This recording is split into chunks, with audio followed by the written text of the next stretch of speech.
El aire de marzo en Santa Elena del Río llevaba el aroma húmedo de las hojas que comenzaban a caer, mezclado con el humo de las chimeneas que se encendían temprano en esa Argentina de 1942, donde las noticias de la guerra europea llegaban como ecos distantes. Pero las guerras internas se libraban en silencio detrás de puertas cerradas y sonrisas forzadas. Era un pueblo de calles empedradas que serpenteaban desde la plaza central hasta las orillas del río Paraná, donde las casas coloniales de muros gruesos y patios floridos escondían secretos que se transmitían en susurros y se enterraban junto con quienes los conocían demasiado bien. En una esquina de la calle San Martín, donde el sol de la tarde creaba sombras largas que parecían dedos extendidos hacia los misterios del pasado, se alzaba el estudio fotográfico de Esperanza Morales, una mujer de 38 años, cuya belleza tenía esa cualidad intemporal de quienes han aprendido a mirar el mundo con ojos que ven más de lo que otros pueden percibir. Su cabello castaño oscuro, siempre recogido en un moño bajo que dejaba escapar mechones rebeldes, que enmarcaban su rostro de pómulos pronunciados, y piel morena que hablaba de ancestros que habían caminado estas tierras mucho antes de que llegaran los colonizadores europeos. Esperanza había heredado el estudio de su padre, don Ramiro Morales, un fotógrafo respetado que había documentado durante décadas los momentos más importantes de la vida del pueblo. Bodas que unían familias influyentes, bautizos que aseguraban la continuidad de los apellidos prominentes, retratos de familia que se colgaban en salas principales como declaraciones silenciosas de estatus y permanencia. Pero cuando don Ramiro murió de un infarto súbito en el invierno de 1940, dejando a su hija el negocio y todos sus equipos, nadie en Santa Elena del Río sospechaba que Esperanza poseía un don que trascendía la simple habilidad técnica de manejar cámaras y revelar placas fotográficas. Desde niña, Esperanza había notado que las fotografías que tomaba contenían elementos que no había visto a través del visor de la cámara. Al principio pensó que eran defectos del equipo o trucos de la luz, sombras que parecían tomar formas humanas, reflejos en los espejos que mostraban rostros que no correspondían a ninguna de las personas presentes, manchas de luz que se organizaban en patrones que sugerían presencias invisibles. Su padre, hombre práctico y racional, había descartado esas anomalías como imperfecciones técnicas, asegurándole que con más experiencia aprendería a evitarlas. Pero cuando Esperanza cumplió 15 años y comenzó a trabajar más seriamente, como asistente de su padre, se dio cuenta de que lo que aparecía en sus fotografías no eran accidentes, sino revelaciones. Durante un funeral particularmente emotivo, cuando fotografiaba a la viuda del señor Castillo llorando junto al ataúd de su esposo, la imagen revelada mostró claramente la figura translúcida de un hombre de pie detrás de la mujer, con una mano posada protectoramente sobre su hombro. Era imposible confundir esos rasgos. Era don Eduardo Castillo, el difunto, consolando a su esposa desde un plano que los ojos humanos no podían percibir. A partir de ese momento, Esperanza comenzó a comprender que su cámara funcionaba como un puente entre el mundo visible y las dimensiones que existían más allá de la percepción ordinaria.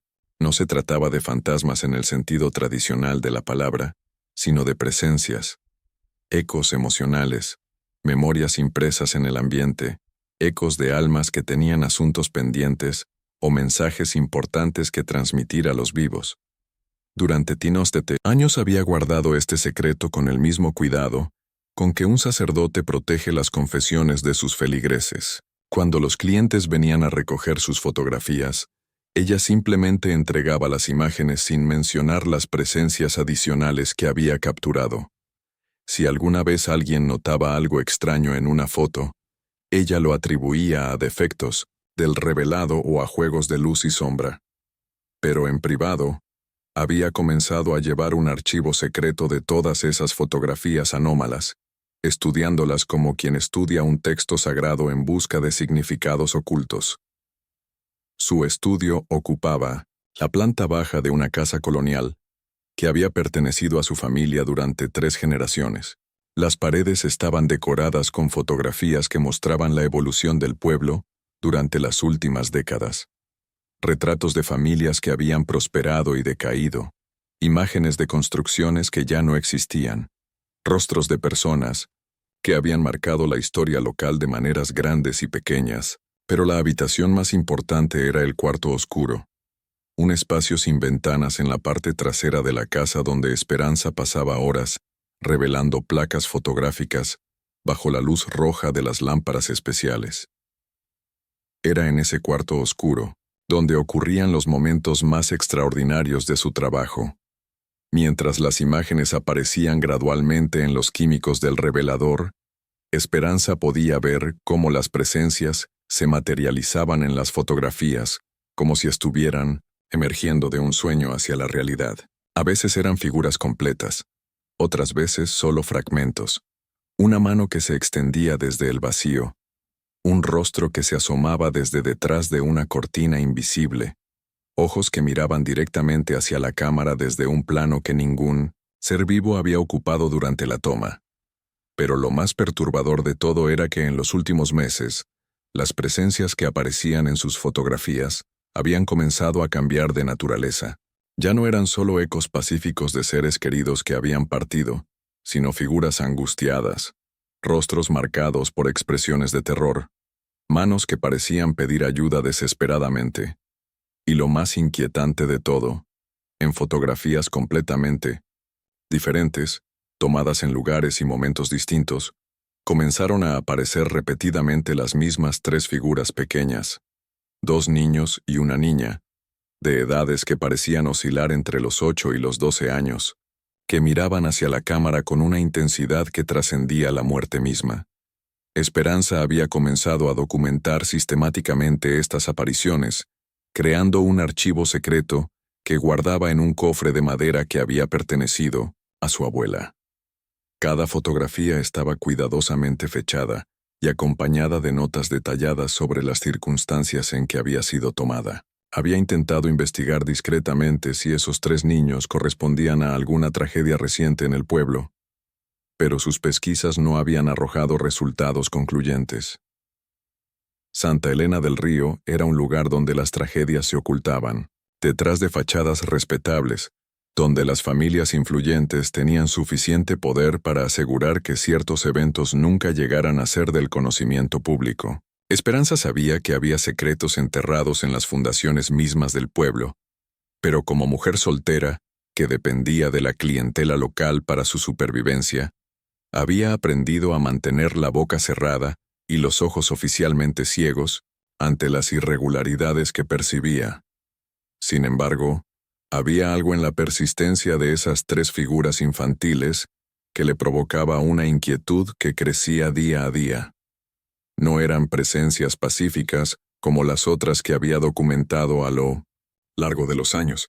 Había una urgencia en sus expresiones, una demanda silenciosa que parecía dirigida específicamente hacia ella, como si la hubieran elegido para ser la portavoz de una verdad que necesitaba ser revelada. Sus días habían adquirido una rutina que mezclaba lo mundano con lo extraordinario. Por las mañanas atendía a los clientes que venían a encargar retratos familiares, fotografías de bodas o imágenes para documentos oficiales. Por las tardes se dedicaba al revelado, trabajando en el cuarto oscuro donde las presencias se materializaban gradualmente ante sus ojos como secretos que emergían desde las profundidades de un lago oscuro. Y por las noches, a la luz de una lámpara de queroseno, estudiaba su archivo secreto, tratando de descifrar el mensaje que esas tres figuras infantiles parecían intentar comunicarle. Esperanza vivía sola desde la muerte de su padre, rechazando cortésmente las propuestas de matrimonio que le llegaban ocasionalmente de hombres del pueblo que veían en ella una mujer respetable con un negocio establecido.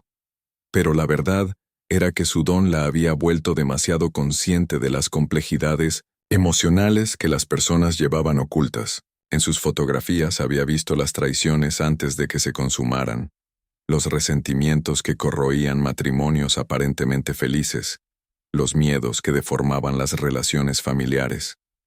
El conocimiento anticipado del dolor humano la había vuelto cautelosa con los vínculos íntimos, prefiriendo la compañía silenciosa de sus cámaras y sus reveladores a las complicaciones de las relaciones humanas. La casa donde vivía y trabajaba había sido construida a finales del siglo anterior por su abuelo, un inmigrante italiano que había llegado a Argentina con poco más que el conocimiento de la carpintería y una determinación férrea de construir algo duradero en el Nuevo Mundo. Las habitaciones tenían techos altos y ventanas grandes que permitían que la luz natural inundara los espacios durante el día, creando las condiciones perfectas para el trabajo fotográfico. Los pisos de baldosas de cerámica guardaban la frescura durante los veranos húmedos del litoral, y las paredes gruesas mantenían la temperatura estable, algo crucial para la conservación de los químicos fotográficos. En el patio trasero, Esperanza había instalado un pequeño laboratorio al aire libre, donde experimentaba con técnicas de revelado que había aprendido de manuales franceses, que conseguía a través de un librero de Buenos Aires. Era ahí donde había descubierto que ciertos químicos, cuando se mezclaban en proporciones específicas bajo la luz de la luna llena, intensificaban la aparición de las presencias en sus fotografías. No era algo que hubiera leído en ningún manual. Era conocimiento que había adquirido a través de la experimentación paciente y la observación cuidadosa de patrones que otros fotógrafos probablemente nunca habían notado. Pero había algo en el aire de aquellos días de marzo de 1942 que le advertía a Esperanza que su vida tranquila estaba a punto de cambiar para siempre. Las presencias en sus fotografías se habían vuelto más insistentes, más numerosas, como si un evento significativo estuviera acercándose, que requeriría que ella usara su don de maneras que nunca había anticipado. Los 3 niños aparecían, ahora en casi todas las fotografías que tomaba, sin importar cuál fuera el tema o la ocasión, y sus expresiones habían evolucionado desde la súplica silenciosa hacia algo que se parecía peligrosamente a la impaciencia. Y fue en una tarde de lluvia ligera, cuando las gotas golpeaban suavemente contra las ventanas de su estudio, creando un ritmo hipnótico que parecía sincronizado con los latidos de su corazón acelerado, que Esperanza reveló una fotografía que cambiaría para siempre su comprensión de lo que su don realmente significaba y de la responsabilidad que había estado evadiendo sin darse cuenta. La imagen mostraba algo que la llenó de un terror tan profundo que sus manos temblaron mientras sostenía la placa húmeda bajo la luz roja del cuarto oscuro. Los 3 niños ya no estaban en el fondo de la fotografía como presencias etéreas, sino que aparecían en primer plano, mirando directamente hacia la cámara con una intensidad que parecía traspasar el papel fotográfico, y detrás de ellos, apenas visible pero inconfundiblemente real, se alzaba la figura de un hombre en uniforme militar cuya expresión de crueldad helaba la sangre incluso a través de la imagen en blanco y negro. La fotografía que Esperanza sostenía entre sus manos temblorosas parecía pulsar con una energía propia, como si la imagen en blanco y negro contuviera una vida secreta que pugnaba por escapar de los confines del papel fotográfico. La figura del militar en el fondo no era una presencia etérea como las otras que había documentado durante años. Era sólida, definida, con una claridad que resultaba más perturbadora que todas las apariciones espectrales que había capturado anteriormente. Sus ojos, incluso a través de la imagen, irradiaban una frialdad que hizo que Esperanza sintiera un escalofrío que no tenía nada que ver con la temperatura del cuarto oscuro. Pasó toda esa noche despierta, sentada en la cocina de su casa bajo la luz vacilante de una vela de cebo, examinando la fotografía desde todos los ángulos posibles. Había tomado la imagen durante la celebración del cumpleaños de la señora Vázquez, una viuda respetable que vivía en una de las casas más elegantes de la plaza principal. La ocasión había sido completamente ordinaria. Familiares reunidos alrededor de una mesa decorada con flores del jardín, sonrisas corteses, conversaciones educadas sobre el clima y las noticias que llegaban desde Buenos Aires. No había habido nada en el ambiente que sugiriera la presencia de algo siniestro, pero ahí estaban los 3 niños, más claros que nunca, ocupando el primer plano de la imagen como si hubieran estado físicamente presentes durante la celebración. La niña, que parecía ser la mayor, Tenía aproximadamente 12 años y llevaba un vestido blanco que contrastaba dramáticamente con la expresión de gravedad solemne en su rostro ovalado. Sus ojos oscuros miraban directamente hacia la cámara, con una intensidad que parecía traspasar el tiempo mismo, como si estuviera tratando de comunicar algo urgente directamente a quien observara la fotografía. El niño del medio, de unos 10 años, tenía rasgos que sugerían que podría ser hermano de la niña. Su cabello oscuro estaba peinado hacia un lado al estilo de la época, y vestía un traje pequeño que había conocido días mejores. Pero lo más inquietante eran sus manos. Las tenía extendidas hacia adelante, como si estuviera tratando de entregar algo invisible a quien mirara la imagen. Sus dedos pequeños parecían temblar incluso en la quietud de la fotografía.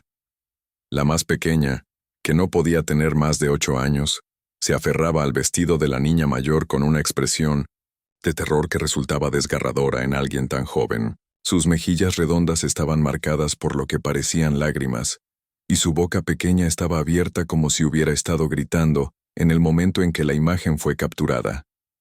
Y detrás de ellos, dominando el fondo de la fotografía con una presencia que parecía contaminar toda la escena, estaba el militar.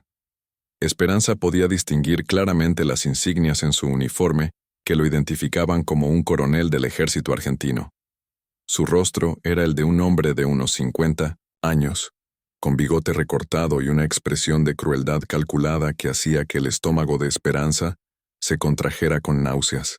Pero lo más perturbador de todo era que sus ojos parecían estar mirando directamente hacia los 3 niños, como si los estuviera acechando incluso desde el más allá. Cuando finalmente llegó el amanecer, Esperanza había tomado una decisión que cambiaría el curso de su vida para siempre. Ya no podía seguir ignorando las señales que las presencias le habían estado enviando durante meses. Había llegado el momento de investigar activamente quiénes eran esos 3 niños y qué relación tenían con el militar que aparecía en la fotografía. Su primera parada fue la iglesia de Santa Elena, donde el padre Mendoza había sido párroco durante más de 20 años y conocía las historias de todas las familias del pueblo mejor que nadie. El padre era un hombre de 60 años, de complexión robusta y manos grandes que parecían más apropiadas para el trabajo de campo que para sostener el cáliz sagrado. Había llegado al pueblo como un joven idealista lleno de energía para cambiar el mundo, pero 2 décadas de escuchar confesiones y presenciar las miserias humanas habían templado su optimismo con una sabiduría melancólica.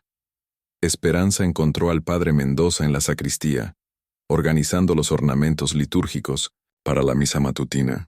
Cuando ella le mostró la fotografía, cuidadosamente recortada para mostrar solo a los 3 niños, el rostro del sacerdote palideció de una manera que confirmó inmediatamente las sospechas de Esperanza.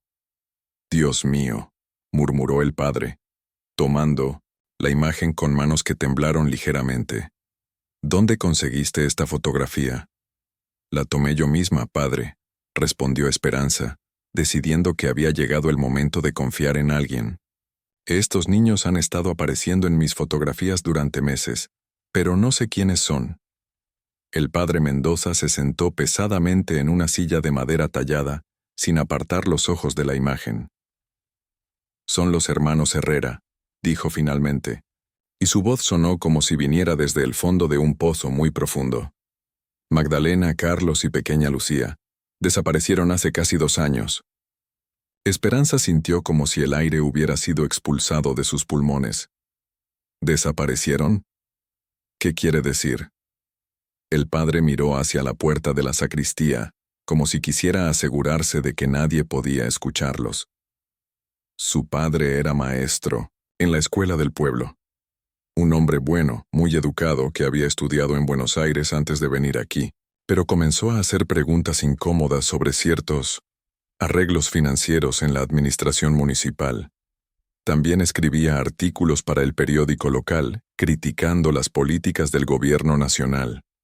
Esperanza se inclinó hacia adelante. ¿Y qué pasó? Una noche de abril de 1940, toda la familia simplemente desapareció. La casa amaneció vacía, como si se hubieran esfumado en el aire. Las autoridades dijeron que habían decidido mudarse a Buenos Aires sin avisar a nadie, pero el padre hizo una pausa, mirando nuevamente hacia la puerta. Pero dejaron todas sus pertenencias. La comida estaba todavía en la mesa, como si hubieran sido interrumpidos durante la cena. ¿Y nunca se supo qué les pasó realmente? El padre, Mendoza, cerró los ojos como si el recuerdo le causara dolor físico. Hubo rumores, por supuesto. La gente habla, especialmente en un pueblo pequeño. Se decía que el maestro había descubierto algo que no debía saber, que había documentos comprometedores sobre alguien muy poderoso. Pero las investigaciones nunca llegaron a ninguna parte. Esperanza sacó otra fotografía de su bolso. Esta vez mostrando la figura del militar. ¿Reconoce a este hombre? La reacción del padre fue inmediata y dramática. Se puso de pie tan rápidamente que la silla cayó hacia atrás con un ruido que reverberó por toda la sacristía. ¿Dónde conseguiste esta imagen? ¿Quién te la dio? También la tomé yo, padre. Apareció en la misma fotografía que los niños. El padre Mendoza comenzó a caminar en círculos pequeños como un animal enjaulado. Es el coronel Aguirre, Damián Aguirre. Está a cargo de la guarnición militar de la región desde hace 3 años, y cree que él... No puedo decir nada más, interrumpió el padre, pero había terror en sus ojos. Esperanza, tienes que tener mucho cuidado. Hay cosas en este pueblo que es mejor no investigar demasiado profundamente. Pero Esperanza ya había decidido que no había vuelta atrás. Esa tarde, después de que el padre Mendoza le hubiera dado los nombres de los niños, se dirigió hacia la parte vieja del pueblo donde había estado la casa de la familia Herrera. La encontró fácilmente. Era la única casa en toda la manzana que permanecía completamente abandonada, con tablones clavados, sobre las ventanas y maleza creciendo salvajemente, en lo que una vez había sido un jardín cuidadosamente mantenido. Los vecinos que quedaban en esa área eran en su mayoría ancianos que habían vivido ahí durante décadas. Esperanza pasó el resto de la tarde hablando discretamente con algunos de ellos, siempre con el pretexto de estar tomando fotografías del patrimonio arquitectónico del pueblo para un proyecto personal. Fue la señora Petrona Ríos, una mujer de 70 años que vivía directamente frente a la casa abandonada, quien le proporcionó los detalles más reveladores. La anciana la invitó a tomar mate en su patio trasero, y una vez que establecieron cierta confianza, comenzó a hablar con la libertad de quien ya no tiene nada que perder. Esa noche escuché gritos, le confió la señora Ríos, mientras cebaba el mate con manos que temblaban ligeramente por la edad. Gritos de niños, principalmente. Pero cuando miré por la ventana, había camiones militares estacionados frente a la casa, hombres uniformados entrando y saliendo. ¿Y qué hizo usted? La anciana sorbió el mate con una expresión amarga. ¿Qué iba a hacer? Cerré las cortinas y me metí en la cama. Al día siguiente, cuando salí a comprar pan, la casa ya estaba vacía, como si nunca hubiera vivido nadie ahí. ¿Pero usted vio cuando se llevaron a la familia? No exactamente, admitió la señora Ríos. Pero vi cuando sacaron bultos grandes envueltos en lonas. Bultos que tenían formas extrañas. Y el coronel Aguirre estaba ahí, supervisando personalmente todo el operativo. Esperanza sintió un escalofrío que no tenía nada que ver con la brisa de la tarde. ¿El coronel Aguirre estuvo presente? Oh, sí, muy presente, dando órdenes, revisando que todo se hiciera exactamente como él quería. Recuerdo que se quedó hasta muy tarde, asegurándose de que no quedara ningún rastro de lo que había pasado. Cuando Esperanza regresó a su estudio esa noche, tenía en sus manos mucho más que pistas sobre una desaparición misteriosa.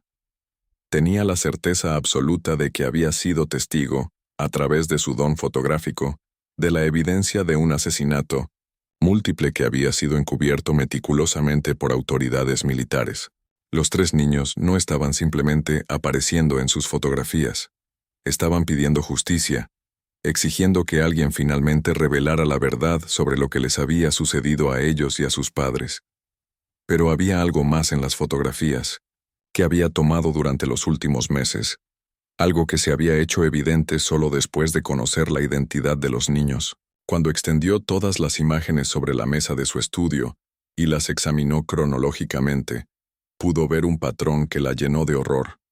Los 3 niños no solo aparecían en fotografías tomadas en diferentes lugares del pueblo, sino que cada aparición coincidía con ocasiones donde había estado presente algún miembro de la administración municipal o militar regional. En la fotografía de la boda del hijo del intendente, los niños aparecían como sombras tenues detrás de la mesa principal.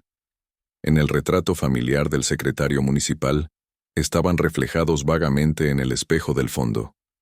En la imagen de Mia Masintonisen, la inauguración del nuevo edificio de la comandancia militar, sus figuras se distinguían entre la multitud como presencias que no proyectaban sombras. Era como si los niños estuvieran señalando específicamente a las personas involucradas en su muerte, creando un archivo fotográfico de culpabilidad que solo alguien con el don de esperanza podría descifrar.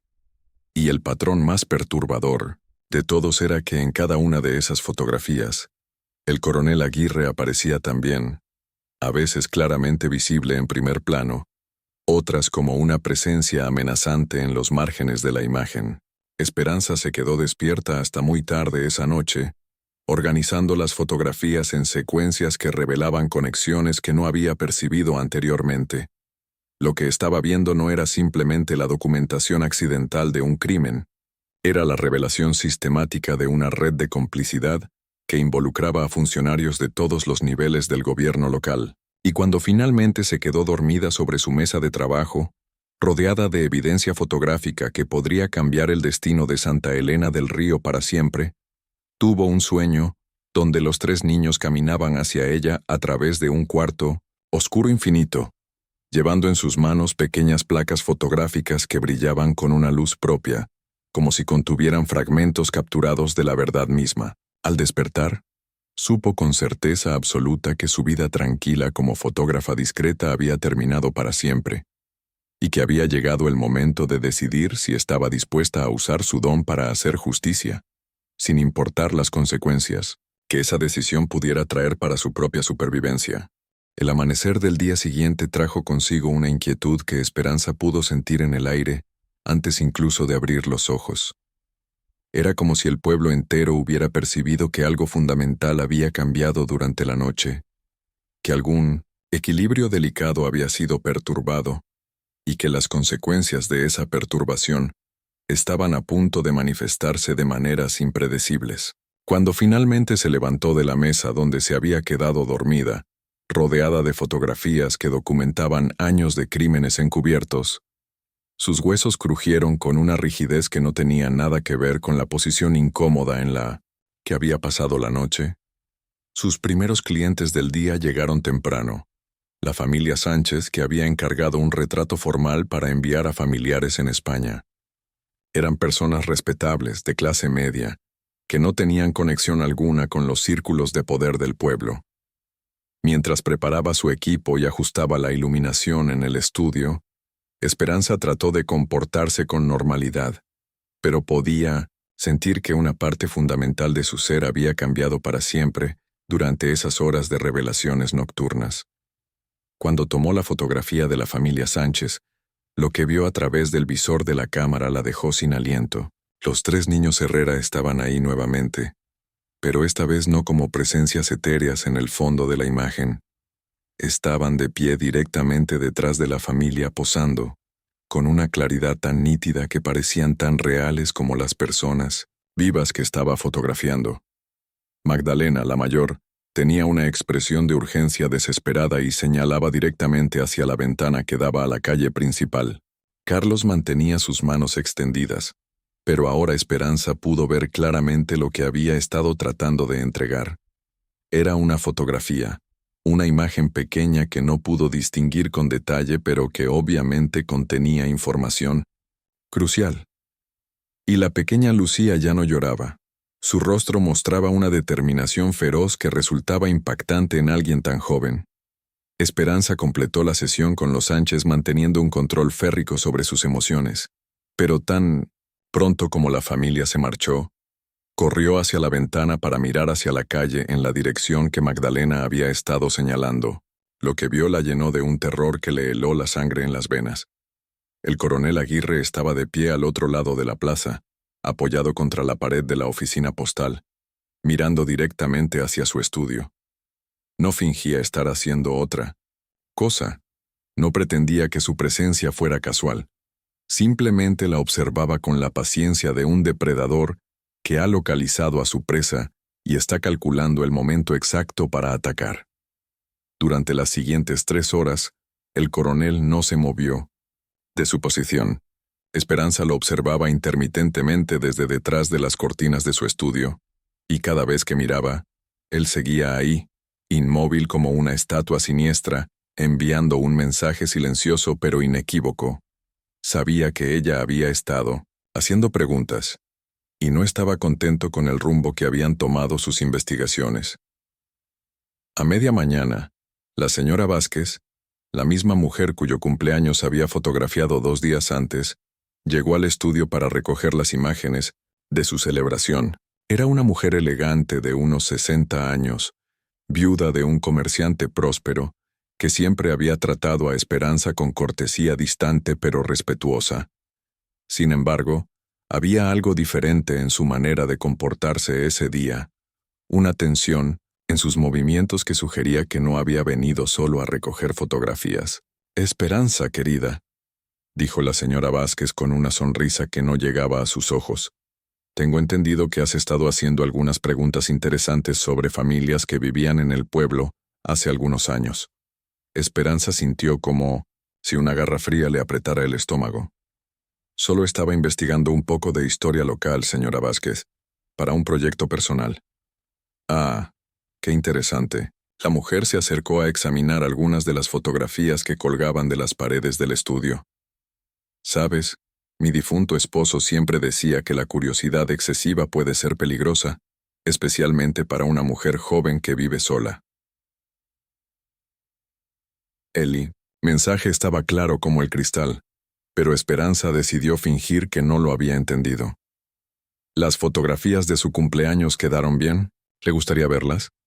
Cuando extendió las imágenes sobre el mostrador, la señora Vázquez las examinó cuidadosamente, pero Esperanza notó que sus ojos se detenían con particular atención en las áreas donde ella sabía que aparecían los 3 niños. Por supuesto, una persona sin el don de Esperanza no podría ver las presencias, pero había algo en la manera como la mujer estudiaba esas secciones específicas de las fotografías que sugería que sabía exactamente qué buscar. «Muy buenas», comentó finalmente la señora Vázquez, pero había una tensión en su voz que no había estado ahí antes. «Dime, ¿no notaste nada extraño cuando tomaste estas fotografías? ¿Ninguna irregularidad en la iluminación, quizás?» Esperanza mantuvo su expresión tan neutral como pudo. «No, señora, todo salió exactamente como esperaba». La señora Vázquez la miró durante un momento que se sintió como una eternidad, como si estuviera tratando de leer algo en su rostro. Finalmente, pagó por las fotografías y se dirigió hacia la puerta, pero antes de salir se giró una vez más. «Esperanza, permíteme darte un consejo de mujer mayor. Hay ciertas historias en este pueblo que es mejor dejar enterradas. Los muertos deben descansar en paz, y los vivos deben ocuparse de sus propios asuntos». Hizo una pausa, mirando significativamente hacia la ventana donde el coronel Aguirre seguía montando guardia. «Algunas personas tienen mucho poder y muy poca paciencia con quienes perturban el orden establecido». Después de que la señora Vázquez se marchara, Esperanza se quedó sola en su estudio sintiendo como si las paredes se estuvieran cerrando a su alrededor. Era evidente que la noticia de sus investigaciones se había extendido mucho más rápidamente de lo que había anticipado, y que había fuerzas en el pueblo que estaban organizándose para silenciarla antes de que pudiera hacer algo con la información que había descubierto. Pero lo que la perturbó más profundamente fue la realización de que la señora Vázquez había sabido exactamente dónde mirar en las fotografías, como si estuviera familiarizada con el fenómeno de las presencias que aparecían en sus imágenes. Eso sugería que su don no era tan secreto como había creído, y que había personas en Santa Elena del Río que habían estado observándola durante mucho más tiempo del que se había dado cuenta. La tarde trajo una serie de cancelaciones misteriosas. Clientes que habían programado sesiones fotográficas llamaron uno tras otro para posponer sus citas, siempre con excusas vagamente plausibles, pero obviamente fabricadas. La señora Moreno tenía una emergencia familiar repentina. El señor Castillo había decidido esperar hasta después de las fiestas patrias. La familia Torres había cambiado de opinión sobre el retrato que querían para el aniversario de bodas de los abuelos. Para las 5 de la tarde, Esperanza no tenía ninguna cita programada para el resto de la semana, algo que no había ocurrido jamás en los 2 años que llevaba manejando el estudio por su cuenta. El mensaje era claro. Alguien con suficiente influencia había hecho saber a los clientes potenciales que era mejor evitar los servicios de la fotógrafa, al menos temporalmente. Pero lo más inquietante de todo era que el coronel Aguirre había permanecido en su puesto de observación durante todo el día, cambiando ocasionalmente de posición, pero manteniéndose siempre visible desde las ventanas del estudio. Era una forma de intimidación psicológica que resultaba más efectiva que cualquier amenaza directa, porque obligaba a Esperanza a estar constantemente consciente de que estaba siendo vigilada, de que cada movimiento que hiciera estaba siendo evaluado y catalogado. Cuando la oscuridad comenzó a caer sobre Santa Elena del Río, Esperanza finalmente tomó la decisión que había estado postergando durante todo el día. Si la estaban presionando para que se mantuviera en silencio, significaba que la información que había descubierto era lo suficientemente peligrosa como para justificar medidas drásticas. Y si iban a tomar medidas drásticas de todas maneras, ella tenía que asegurarse de que las fotografías que documentaban los crímenes del coronel Aguirre no desaparecieran junto con ella, trabajando a la luz de una sola vela para evitar llamar la atención desde la calle. Comenzó a hacer copias de todas las fotografías más comprometedoras. Era un proceso laborioso que requería múltiples exposiciones y revelados cuidadosos, pero sabía que era crucial crear un archivo de respaldo que pudiera esconder en un lugar donde las autoridades corruptas no pudieran encontrarlo. Mientras trabajaba en el cuarto oscuro, algo extraordinario comenzó a ocurrir. Los 3 niños Herrera no solo aparecían en las nuevas copias que estaba creando, comenzaron a manifestarse con una claridad que superaba cualquier cosa que hubiera experimentado anteriormente. Podía verlos moviéndose ligeramente en las imágenes, como si fueran fotogramas de una película cinematográfica, en lugar de fotografías estáticas. En una de las copias, Magdalena claramente articulaba palabras con sus labios, aunque Esperanza no podía escuchar sonido alguno. Carlos había dejado de extender las manos hacia adelante, y ahora señalaba directamente hacia una esquina específica del cuarto oscuro, como si quisiera dirigir su atención hacia algo que había pasado por alto. Y la pequeña Lucía ya no se aferraba al vestido de su hermana. Había comenzado a caminar hacia el primer plano de la imagen, acercándose cada vez más a la superficie de la fotografía. Fue entonces cuando Esperanza se dio cuenta de que no estaba simplemente documentando las presencias de los niños, estaba facilitando su regreso gradual al mundo físico. Su don no se limitaba a capturar ecos espectrales. Bajo las circunstancias adecuadas, podía servir como un puente que permitiera que las almas con asuntos pendientes se materializaran lo suficiente como para interferir directamente en los eventos del mundo de los vivos. El descubrimiento la llenó tanto de asombro como de terror. Si los niños lograban manifestarse completamente, tendrían la capacidad de testimoniar directamente sobre lo que les había ocurrido, pero también significaba que ella estaba jugando con fuerzas que no comprendía completamente, y que las consecuencias de sus acciones podrían extenderse mucho más allá de lo que había anticipado. Cuando terminó de hacer las copias, eran casi las 2 de la madrugada. El coronel Aguirre finalmente se había marchado de su puesto de vigilancia, pero Esperanza sabía que eso no significaba que estuviera a salvo. Probablemente había decidido que la intimidación psicológica había sido suficiente por un día, o quizás estaba preparando algún tipo de acción más directa para la noche siguiente. Envolvió cuidadosamente las copias más importantes en papel impermeable y las guardó en una caja de metal que había usado para almacenar placas fotográficas. Después, utilizando una linterna pequeña para evitar encender luces que pudieran ser vistas desde la calle, salió al patio trasero de su casa y enterró la caja bajo el limonero que había plantado su padre años atrás. Si algo le ocurría, al menos existiría evidencia física de los crímenes que había documentado. Cuando finalmente regresó al interior de la casa, encontró que todas las fotografías originales que había dejado sobre la mesa de trabajo habían cambiado de una manera que la dejó sin palabras. En cada una de ellas, los 3 niños Herrera ya no aparecían en el fondo como presencias etéreas. Estaban de pie en el primer plano de cada imagen, mirando directamente hacia la cámara con expresiones de determinación feroz, como si hubieran decidido que había llegado el momento de tomar el control de su propia búsqueda de justicia. Y en la fotografía más reciente, la que había tomado de la familia Sánchez esa misma mañana, había aparecido algo nuevo. El coronel Aguirre ya no era una figura amenazante en el fondo de la imagen. Ahora aparecía rodeado por sombras que tenían forma humana, como si estuviera siendo acorralado por un ejército de presencias que habían venido a reclamar justicia por todos los crímenes que había cometido a lo largo de los años. Esperanza se quedó mirando esas imágenes hasta que el primer rayo de sol se filtró por las ventanas de su estudio, comprendiendo finalmente que ya no se trataba de decidir si iba a usar su don para hacer justicia. Las fuerzas que había liberado al descubrir la identidad de los niños habían tomado vida propia, y la única decisión que le quedaba era si iba a ayudarlas en su búsqueda de venganza o si iba a tratar de huir antes de que la tormenta que se avecinaba la destruyera junto con todos los demás.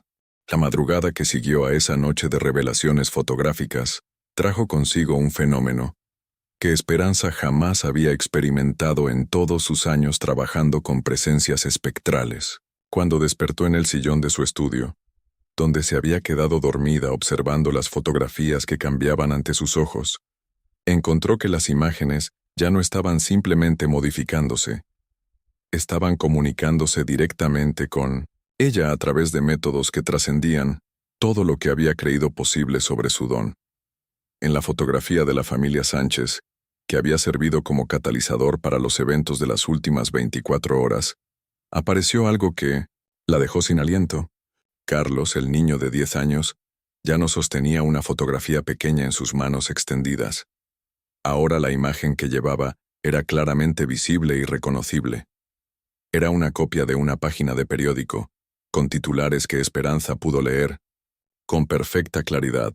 Maestro local denuncia irregularidades en administración municipal, exige investigación federal. Pero lo más extraordinario era que al concentrar su atención en esa imagen dentro de la imagen, pudo ver el artículo completo como si estuviera leyendo el periódico real.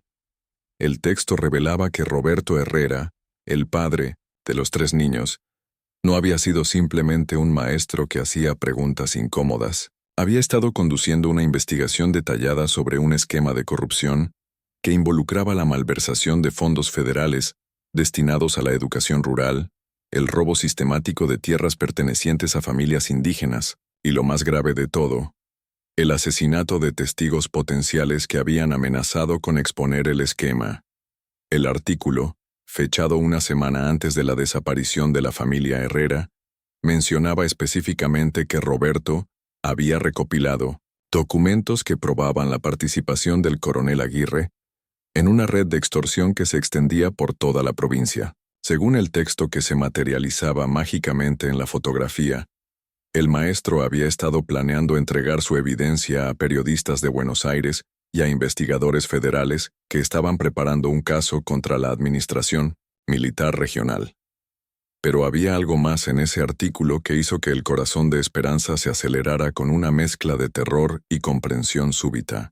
En el párrafo final, Roberto Herrera mencionaba que había escondido copias de todos los documentos comprometedores en un lugar seguro donde solo los ojos correctos podrían encontrarlos, y donde la verdad esperaría pacientemente hasta que llegara el momento adecuado para ser revelada. Esperanza corrió hacia su archivo personal, donde guardaba ejemplares de todos los periódicos locales de los últimos años. Cuando encontró la edición correspondiente a esa fecha de abril de 1940, descubrió algo que la llenó de una comprensión terrible. El artículo de Roberto Herrera había sido censurado. En lugar del texto que había visto en la fotografía, había solo un espacio en blanco con una nota pequeña que decía: artículo retirado por orden de la autoridad competente. Esto significaba que lo que estaba viendo en las fotografías no eran simplemente ecos espectrales del pasado, sino la materialización de información que había sido suprimida del mundo físico. Su don le estaba permitiendo acceder a verdades que habían sido deliberadamente borradas de la historia oficial, como si las almas de los niños asesinados hubieran conservado la memoria exacta de eventos que los poderosos habían intentado eliminar para siempre.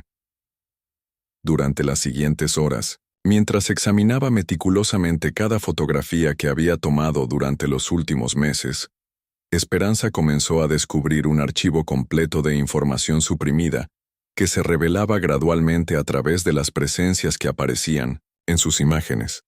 En una foto tomada durante la reunión del Consejo Municipal, aparecían documentos fantasmales que mostraban contratos fraudulentos y transferencias de dinero ilegales. En el retrato de la familia del intendente, se materializaban cartas que detallaban amenazas específicas contra familias que se habían opuesto a la venta forzosa de sus tierras. Pero la revelación más impactante llegó cuando examinó con mayor detalle la fotografía donde aparecía el coronel Aguirre rodeado de sombras. Al concentrarse en esas figuras oscuras que lo acorralaban, pudo distinguir gradualmente que no eran sombras abstractas, sino las formas espectrales de al menos 15 personas diferentes.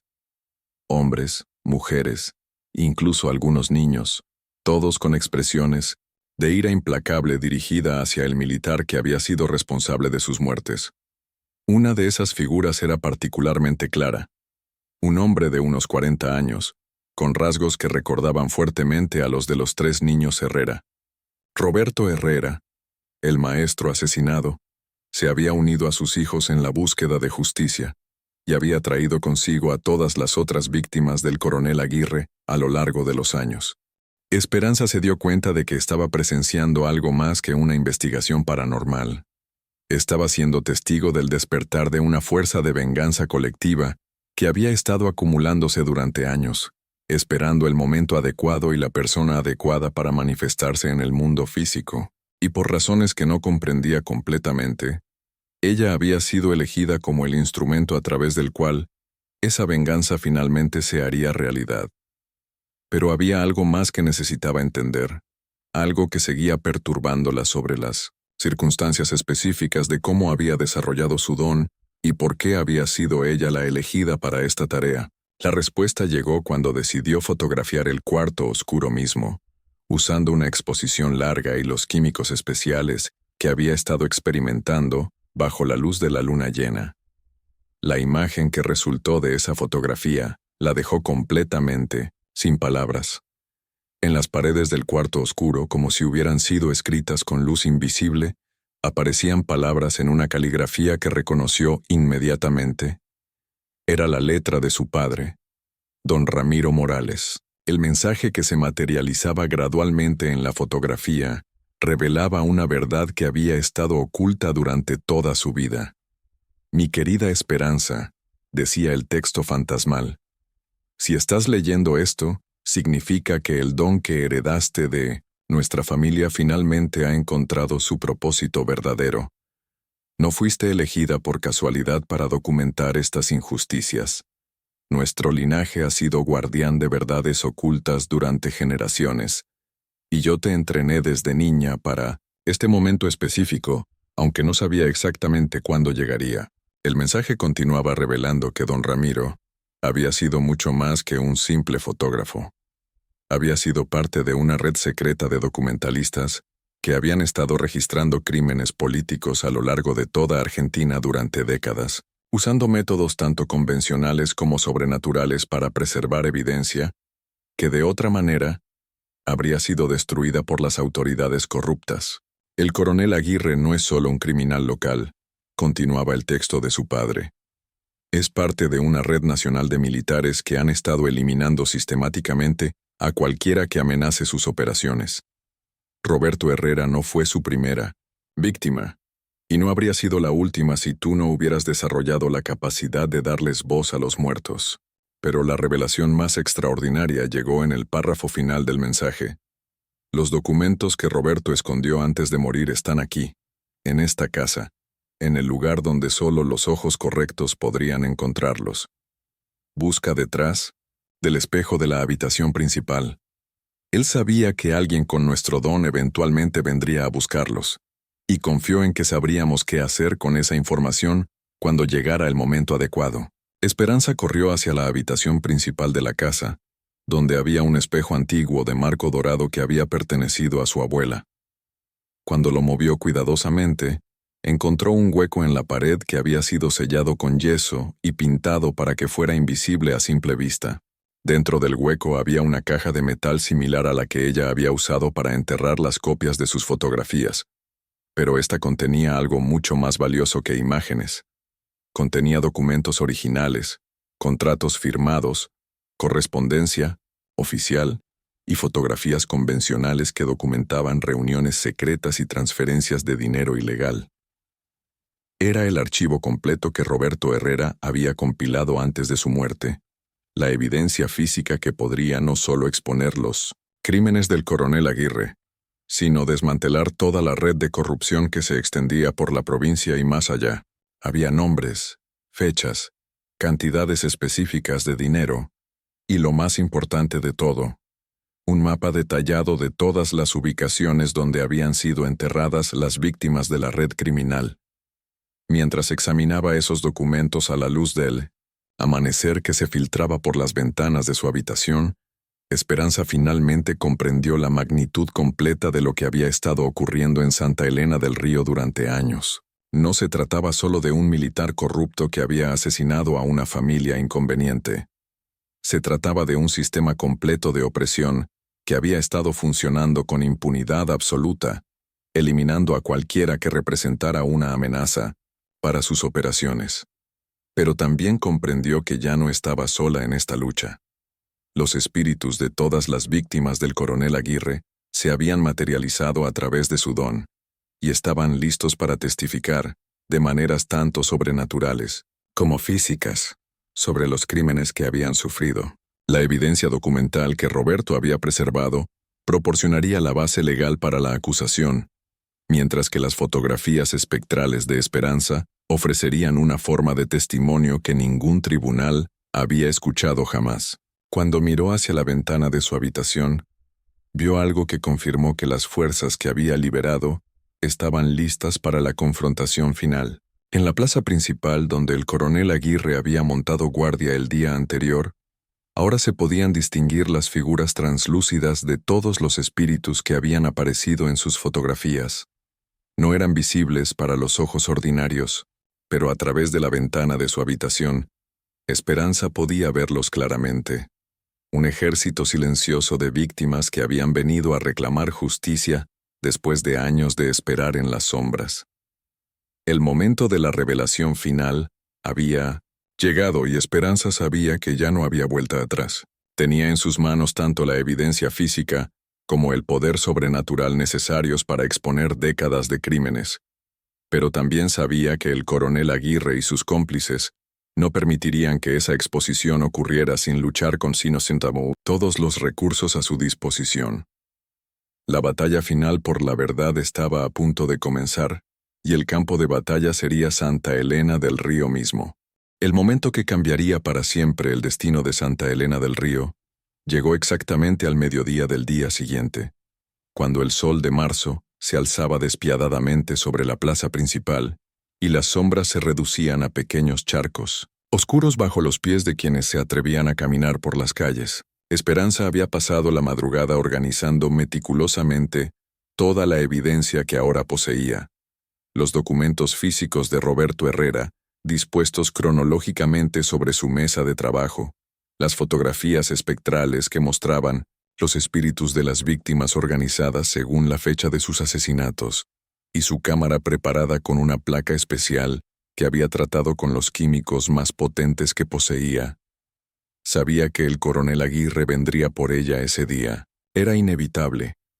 Las fuerzas que había liberado durante las últimas 48 horas habían alterado el equilibrio espiritual del pueblo de tal manera que incluso las personas sin dones sobrenaturales podían sentir que algo fundamental había cambiado en el aire.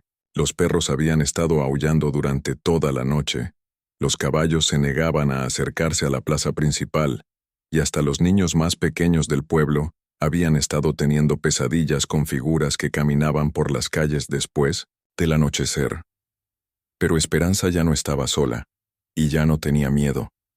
A través de las ventanas de su estudio, podía ver claramente a todos los espíritus que se habían materializado para el confronto final. Roberto Herrera estaba de pie directamente frente a la puerta principal de la casa, como un guardián que protegía a la mujer que finalmente iba a darle voz a su búsqueda de justicia. Sus 3 hijos se habían posicionado estratégicamente alrededor de la plaza. Magdalena junto a la fuente central, Carlos cerca de la oficina postal, y la pequeña Lucía en los escalones de la iglesia, desde donde podía observar todas las entradas al área. Pero lo más extraordinario de todo era que ya no eran las únicas presencias visibles. Durante la noche, habían llegado otros espíritus, no solo las víctimas directas del coronel Aguirre, sino también los familiares de esas víctimas que habían muerto de dolor y desesperación después de perder a sus seres queridos. Era como si toda una generación de injusticia acumulada hubiera decidido manifestarse simultáneamente en el mundo físico. El coronel llegó exactamente a las 12:15, no solo como había hecho el día anterior, sino acompañado de 6 soldados, armados con rifles y un sargento que llevaba documentos oficiales, que probablemente autorizaban algún tipo de acción legal contra Esperanza. Pero cuando el grupo militar entró en la plaza principal, algo inesperado ocurrió que los detuvo en seco.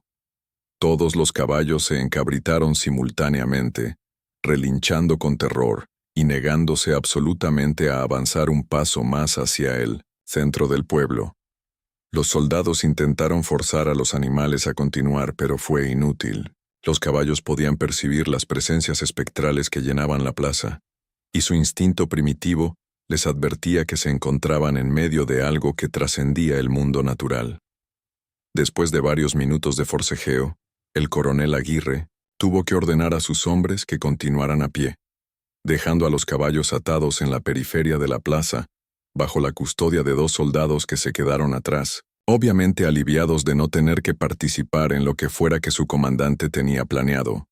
Cuando el coronel y sus 4 soldados restantes finalmente llegaron frente al estudio de Esperanza, ella ya los estaba esperando en la puerta principal.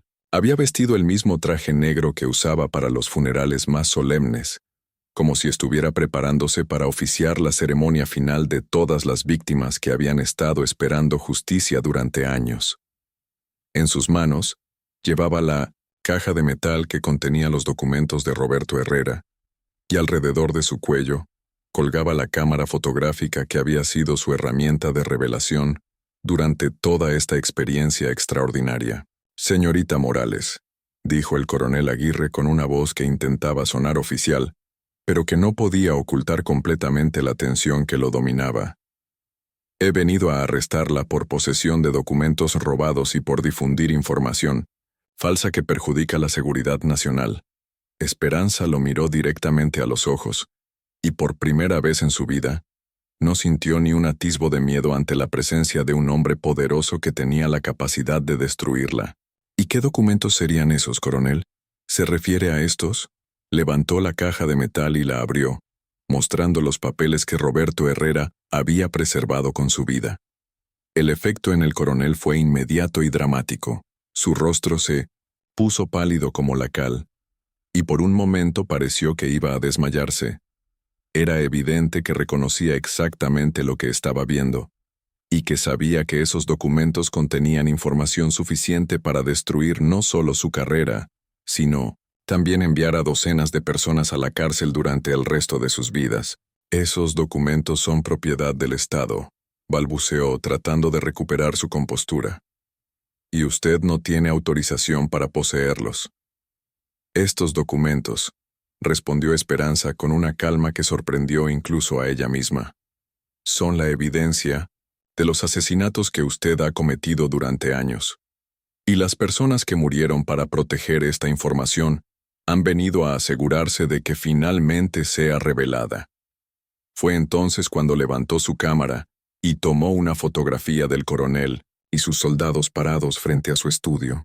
El flash de magnesio iluminó toda la plaza con una luz tan intensa que varios de los soldados retrocedieron instintivamente, y cuando la luz se desvaneció, algo había cambiado fundamentalmente en el ambiente que rodeaba al grupo militar.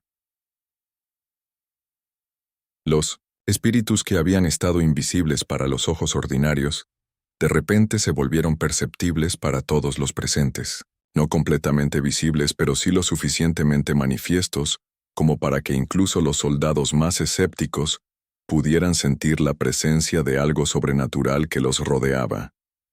El aire se volvió frío de una manera que no tenía nada que ver con el clima, y un susurro colectivo comenzó a elevarse desde todas las direcciones, como si docenas de voces estuvieran hablando simultáneamente en un idioma que se entendía con el corazón más que con la mente.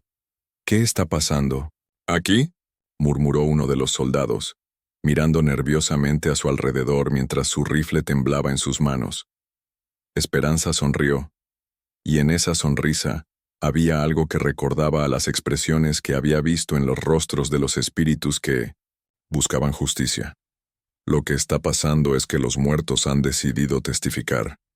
Levantó nuevamente su cámara, pero esta vez apuntó directamente hacia el coronel Aguirre. Dígame, coronel, ¿reconoce a estas personas? Cuando tomó la segunda fotografía, el efecto fue aún más dramático que la primera. Los espíritus de Roberto Herrera y sus 3 hijos se materializaron con tanta claridad que incluso los soldados pudieron verlos como figuras translúcidas, pero inconfundiblemente reales. Roberto se acercó lentamente hacia el coronel, con una expresión de ira implacable que hizo que el militar retrocediera varios pasos. «Imposible», susurró el coronel, pero su voz se quebró al pronunciar la palabra. «Usted está muerto. Los maté yo mismo».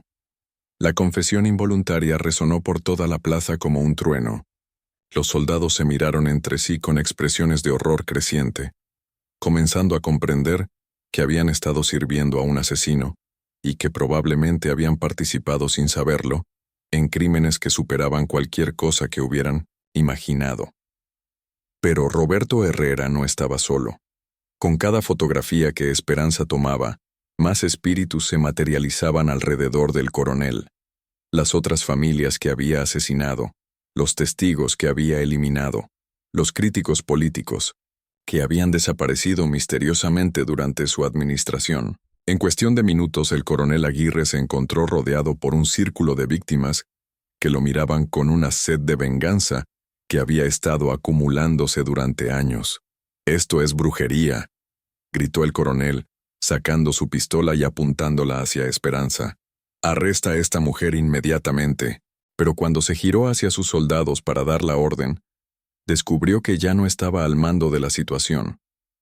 Los 4 hombres que había traído consigo estaban retrocediendo gradualmente, con sus armas apuntando hacia el suelo, obviamente, aterrorizados por lo que estaban presenciando, y ya no dispuestos a seguir órdenes de un hombre que acababa de confesar públicamente ser un asesino.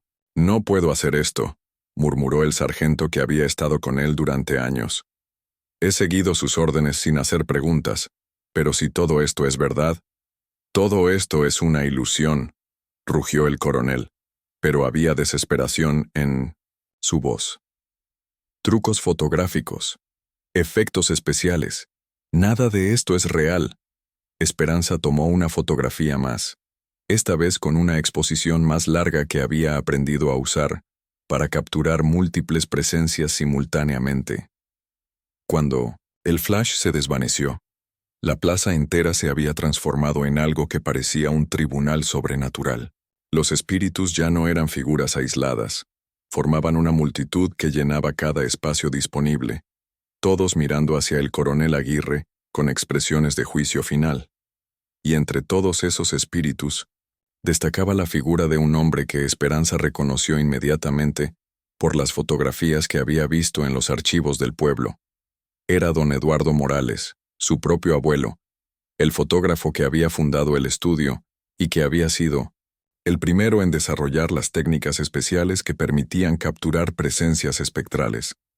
Su abuelo se acercó lentamente hacia ella, y cuando habló, su voz resonó con una autoridad que parecía venir desde más allá del mundo físico. Esperanza, mi nieta, has cumplido con el propósito para el cual nuestra familia fue elegida. Pero ahora debes tomar la última fotografía, la que documentará el final de esta injusticia. Esperanza comprendió inmediatamente lo que su abuelo quería decir.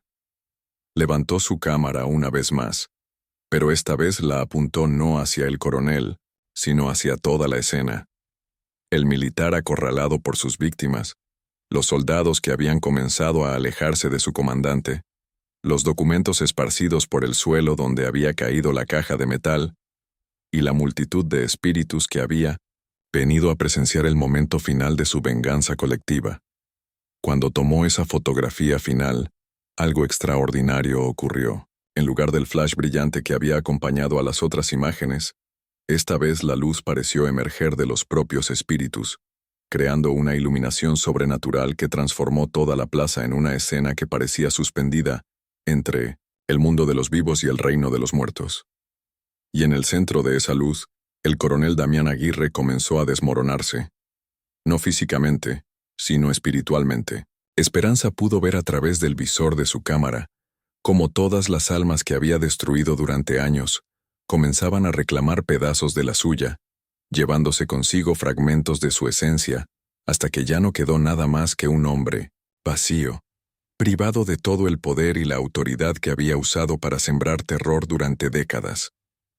Cuando la luz finalmente se desvaneció, el coronel Aguirre estaba tirado en el suelo de la plaza, completamente consciente pero incapaz de moverse o hablar, como si su propia alma hubiera sido paralizada por el peso de todos los crímenes que había cometido. Los documentos de Roberto Herrera estaban esparcidos a su alrededor como evidencia irrefutable de su culpabilidad, y la última fotografía que Esperanza había tomado se había materializado instantáneamente, mostrando con claridad perfecta no solo la escena física del confronto, sino también todos los espíritus que habían participado en el juicio final. Los soldados, enfrentados a evidencia tanto física como sobrenatural, que no podían negar, tomaron la decisión de arrestar a su propio comandante, y mientras lo levantaban del suelo para llevárselo, Esperanza pudo ver que los espíritus comenzaban a desvanecerse gradualmente, no porque hubieran sido derrotados, sino porque finalmente habían encontrado la paz que habían estado buscando durante años.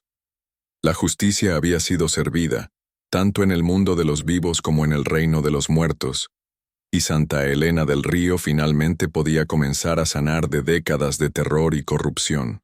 6 meses después de que la plaza principal de Santa Elena del Río se convirtiera en el escenario de un juicio que trascendió las fronteras entre el mundo de los vivos y el reino de los muertos, el pueblo había experimentado una transformación que nadie habría podido imaginar durante los años oscuros del terror del coronel Aguirre. Era como si la liberación de tantos espíritus atormentados hubiera permitido que la vida misma regresara a lugares donde había estado ausente durante demasiado tiempo, y donde el miedo había sido reemplazado, gradualmente, por algo que se parecía más a la esperanza que cualquier cosa que los habitantes hubieran conocido en décadas.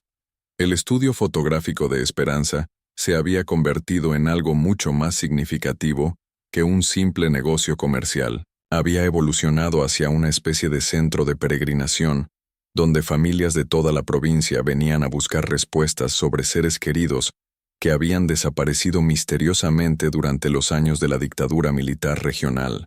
Esperanza había aprendido a usar su don de manera más controlada y compasiva, ayudando a las personas a hacer contacto con familiares perdidos, pero siempre con el propósito de brindar consuelo y cierre emocional en lugar de buscar venganza. Su reputación se había extendido mucho más allá de las fronteras de Santa Elena del Río. Periodistas de Buenos Aires habían venido a documentar la historia de la fotógrafa que había derribado una red de corrupción con la ayuda de fantasmas. Aunque Esperanza siempre insistía en que los espíritus que aparecían en sus fotografías no eran fantasmas en el sentido tradicional, sino almas con asuntos pendientes que habían encontrado en ella un medio para comunicar verdades importantes. El juicio del coronel Damián Aguirre había durado 3 meses y se había convertido en uno de los casos más extraordinarios en la historia legal de Argentina. Los documentos físicos que Roberto Herrera había preservado proporcionaron la base legal para las acusaciones, pero las fotografías espectrales de Esperanza habían sido admitidas como evidencia suplementaria después de que varios expertos forenses confirmaran que no habían sido manipuladas de ninguna manera. Más importante aún, la confesión involuntaria del coronel durante el confronto en la plaza había sido presenciada por múltiples testigos, incluyendo sus propios soldados, que habían testificado voluntariamente sobre todo lo que habían visto ese día. El coronel había sido condenado a cadena perpetua por 17 asesinatos confirmados, y su sentencia había sido acompañada por la disolución completa de la red de corrupción que había operado en la región durante años. Más de 30 funcionarios habían sido arrestados, desde el intendente municipal hasta varios oficiales militares de alto rango que habían estado involucrados en el esquema de extorsión y eliminación de testigos. Pero para Esperanza, la satisfacción más profunda no venía de saber que la justicia había sido servida en los tribunales convencionales, sino de haber presenciado la paz que finalmente había llegado a los espíritus que habían estado buscándola durante años. Durante las semanas que siguieron al confronto en la plaza, había continuado tomando fotografías rutinarias del pueblo, y gradualmente había notado que las presencias espectrales que aparecían en sus imágenes habían cambiado de naturaleza. Ya no eran figuras angustiadas que pedían venganza, eran presencias serenas que parecían estar bendiciendo los lugares donde una vez habían sufrido. Los 3 niños Herrera habían aparecido por última vez en una fotografía que Esperanza tomó durante el primer aniversario de la muerte de su padre. En esa imagen final, no se veían como las criaturas aterrorizadas que habían perseguido justicia durante meses. Aparecían como niños felices, corriendo y jugando en un prado que no existía en el mundo físico, pero que obviamente representaba el lugar de paz donde finalmente habían encontrado descanso. Sus padres estaban con ellos en esa fotografía, no como víctimas de violencia, sino como una familia reunida en un plano de existencia donde el dolor no podía alcanzarlos. Esperanza había enmarcado esa fotografía y la había colgado en el lugar de honor de su estudio, no como un recordatorio de tragedia, sino como evidencia de que el amor familiar puede trascender incluso la muerte, y de que la justicia, cuando finalmente llega, tiene el poder de sanar heridas que parecían permanentes.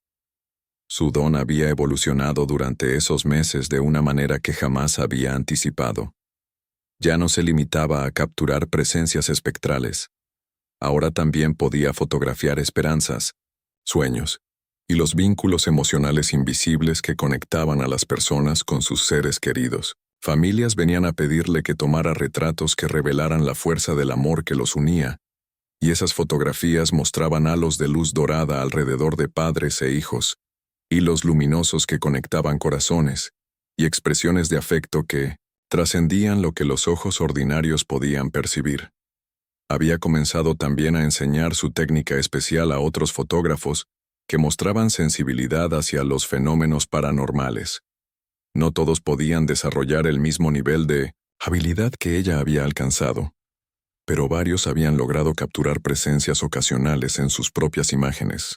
Esperanza veía esto como el comienzo de una nueva era en la documentación histórica, donde los eventos traumáticos podrían ser preservados no solo a través de testimonios escritos, sino también a través de evidencia fotográfica que incluía las perspectivas de quienes habían muerto pero cuyas voces necesitaban ser escuchadas. El padre Mendoza había confesado que durante años había sabido sobre los crímenes que se cometían en su parroquia, pero que el miedo lo había mantenido en silencio. La revelación de la verdad a través del don de esperanza lo había liberado de una culpa que había estado carcomiendo su alma, y ahora predicaba sermones sobre la importancia de dar testimonio de la injusticia, sin importar cuán poderosos fueran los perpetradores. La iglesia de Santa Elena se había convertido en un lugar de sanación para las familias que habían perdido seres queridos, y el padre había establecido un memorial especial donde se exhibían fotografías de todas las víctimas del coronel Aguirre, junto con las historias de sus vidas antes de que fueran interrumpidas por la violencia. La señora Petrona Ríos, la anciana que había sido testigo de la noche en que desapareció la familia Herrera, había comenzado a organizar reuniones semanales en su casa para que otros testigos silenciosos pudieran finalmente compartir las historias que habían guardado durante años por miedo a las represalias. Esas reuniones se habían convertido en sesiones de sanación comunitaria, donde las personas podían procesar colectivamente el trauma que habían experimentado durante los años de terror. Incluso la señora Vázquez, que había intentado advertir a Esperanza sobre los peligros de hacer demasiadas preguntas, había venido al estudio para disculparse y explicar que su aparente complicidad había sido resultado del chantaje. El coronel había amenazado a su nieto, que vivía en Buenos Aires, y ella había sentido que no tenía otra opción más que colaborar con los intentos de silenciar cualquier investigación sobre las actividades criminales. Esperanza la había perdonado inmediatamente, entendiendo que muchas personas habían sido forzadas a participar en el silencio por circunstancias que estaban más allá de su control. El estudio había sido expandido para incluir una sala especial dedicada a la preservación de la memoria histórica. Esperanza había comenzado a documentar sistemáticamente las historias de todas las víctimas de la represión política en 1900 en la región, creando un archivo que incluía tanto testimonios convencionales como fotografías espectrales que capturaban aspectos de esas historias que de otra manera se habrían perdido para siempre. Estudiosos de universidades de Buenos Aires venían regularmente a consultar ese archivo, y había planes para crear una exposición permanente que viajara por todo el país mostrando cómo las comunidades podían usar métodos no convencionales para preservar y honrar la memoria de quienes habían sufrido injusticias. Los soldados que habían arrestado al coronel Aguirre habían sido transferidos a otras unidades después de testificar en su juicio, pero varios habían regresado a visitar a Esperanza para agradecerle por haberles mostrado la verdad sobre el hombre al que habían estado sirviendo. Uno de ellos, el sargento que había estado con el coronel durante años, había dejado el ejército completamente y se había convertido en defensor de los derechos humanos, dedicando su vida a asegurar que atrocidades similares no volvieran a ocurrir en otras partes del país. En las noches tranquilas, cuando cerraba su estudio y se quedaba sola en el cuarto oscuro, donde había revelado las primeras imágenes que cambiaron el curso de su vida, Esperanza a veces tomaba fotografías de sí misma usando un timer automático. En esas autoimágenes, podía ver la presencia sutil pero constante de su padre y su abuelo, que permanecían cerca de ella como guías espirituales, asegurándose de que continuara usando su don para propósitos nobles. Su vida personal también había experimentado transformaciones inesperadas. Durante el juicio del coronel, había conocido a un periodista de Buenos Aires llamado Miguel Santos, que había venido a cubrir la historia para un periódico nacional. Miguel tenía una sensibilidad especial hacia los fenómenos paranormales, debido a experiencias propias con presencias familiares, y había desarrollado una comprensión profunda del trabajo que Esperanza estaba realizando. Su relación había florecido lentamente, construida sobre una base de respeto mutuo y propósito compartido, más que sobre romance convencional. Miguel había decidido mudarse permanentemente a Santa Elena del Río para ayudar a Esperanza con la documentación de historias que necesitaban ser preservadas. Juntos habían comenzado a escribir un libro que combinaría investigación periodística tradicional con las revelaciones únicas que solo el don fotográfico de Esperanza podía proporcionar. El libro estaba destinado a convertirse no solo en una crónica de los crímenes específicos del coronel Aguirre, sino en un manual para otras comunidades que quisieran usar métodos similares para descubrir y documentar injusticias que habían sido encubiertas por autoridades corruptas. En una tarde de septiembre, exactamente un año después del confronto en la plaza, Esperanza estaba organizando las fotografías más recientes que había tomado cuando se dio cuenta de algo extraordinario. En todas las imágenes del pueblo, tomadas durante las últimas semanas, había comenzado a aparecer un nuevo tipo de presencia.